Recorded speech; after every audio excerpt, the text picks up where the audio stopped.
नमस्कार, मु रत्नमंजरी ग्रीन धरित्री चैनल को आपण मानकु बहुत बहुत स्वागतम। मु आज एक विशालकाय वृक्ष बरगछ विषय रे कहिबी। ओडिया रे एहाकु बर कहूथिला बेले हिंदी रे एहाकु बरगद और इंग्रजी रे बानियन ट्री आज कहिथांती।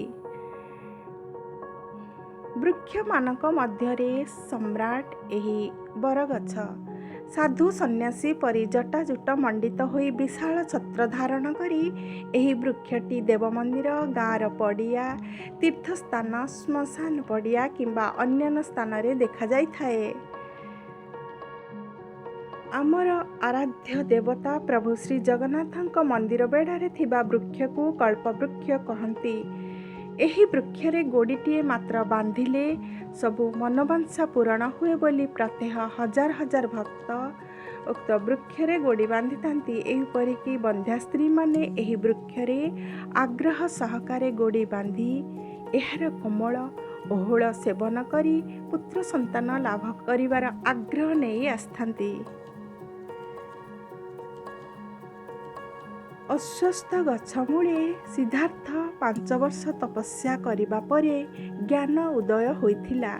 तेणु से सिद्धार्थरु महान बुद्धदेव पालटि गले। ज्ञानर आलोकरे सारा विश्व को आलोकित कले।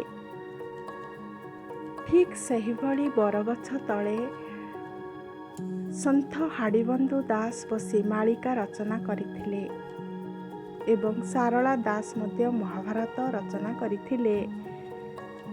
एही वृक्षर अहଳରେ गाँर पिलामाने दोली खेलती। रज मौज उत्सव समय गाँर झील माने ही डाଳରେ दोली बांधि दोली रे झुली रज गीत बोली थांती। एही बरगछ विशेष करी तांत्रिक माने बेसी विश्वास करिथांती। सेमानक मतरे जे केही वृक्षराजी तले एक पाद बा बाम पादरे दंडायमान होई से जेउ मंत्र पाठ करिबो ताहा शीघ्र सिद्धि होइथाए। एपरि कि बट वृक्ष सहित अस्वस्थ वृक्ष को बरकन्या रूपे विवाह देले महापुण्य हुए बोली भारतीय मानकर विश्वास रहिछि। बरगछ पवित्रतार प्रतीक होइथिबारु एहार छाया तले विभिन्न धार्मिक और शुभ कार्य मध्य संपन्न होइथाए। एही वृक्ष तले गरीब मानकु भोजन दान कले पुण्य मिलिथाए बोली विश्वास रहिछि। एही देववृक्षटी प्रचुर परिमाण रे ऑक्सीजन वायुमंडल को छाड़ी थाए। सावित्री व्रतरे एही गछ मूले सधवा स्त्री लोक माने बसी पूजा करिथांती। ओडिशार विभिन्न स्थान रे भिन्न प्रकारर बटगछ सबु देखिबाकु मिलिथाए। देवगढ़र पुरुणागढ़ ठारे ओलटा बा ठुंगा जातीय पत्रर विराट गछ दंडायमान होई पूजा पाउअछि। काई केतेबेळरू एही परि भाबरे जगतसिंहपुर गारोई आश्रम ठारे एक विराट श्वेत वृक्ष दंडायमान होइअछि। काहीं केतेबेळरू एठारे पंचसखा साधन करुथिबार जणा जाए। कृष्ण बट जगन्नाथ मंदिर अनुगुल ठारे मध्य अवस्थित। एही विशालकाय बरगछटी औषधीय गुण रे भरपूर।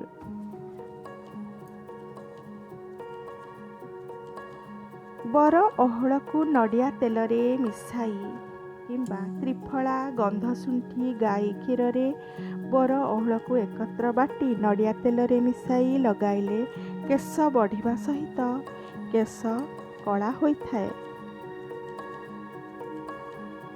बर ओहळर अग्रभाग चारिखंड सहित केतोटी लवंग मिसाई कंचा क्षीर रे बाटी दैनिक 7 थर सेवन कले असाध्य मलकंटक रोग भल होइथाए। ओ कळ बर ओहळ बाड़ी अँला पान महुरी ए समस्त द्रव्य को चाउल धुआ पानी रे बाटी पियाइले कोष्ठबद्धता दूर होई परिष्कार झाड़ा होइथाए।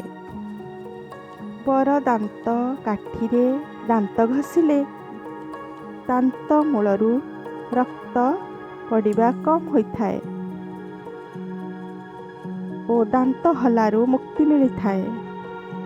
ଓଠ ଫାଟୁଥିଲେ ବରକ୍ଷୀର ଲଗାଇଦେଲେ ଭଲ ହୋଇଥାଏ ବା ବରକ୍ଷୀର ସହିତ କିଛି ଶୁଦ୍ଧ ଘିଅ ମିଶାଇ ଲଗାଇଲେ ଓଠ ଫାଟିବା ବନ୍ଦ ହୋଇଥାଏ। ରହୁଛି। ସମସ୍ତେ ନିଜ ନିଜର ଯତ୍ନ ନିଅନ୍ତୁ। ପୁଣି ଏକ ନୂଆ ଭିଡ଼ିଓକୁ ନେଇ ଆପଣଙ୍କ ଠାରେ ପହଞ୍ଚିବି। ନମସ୍କାର।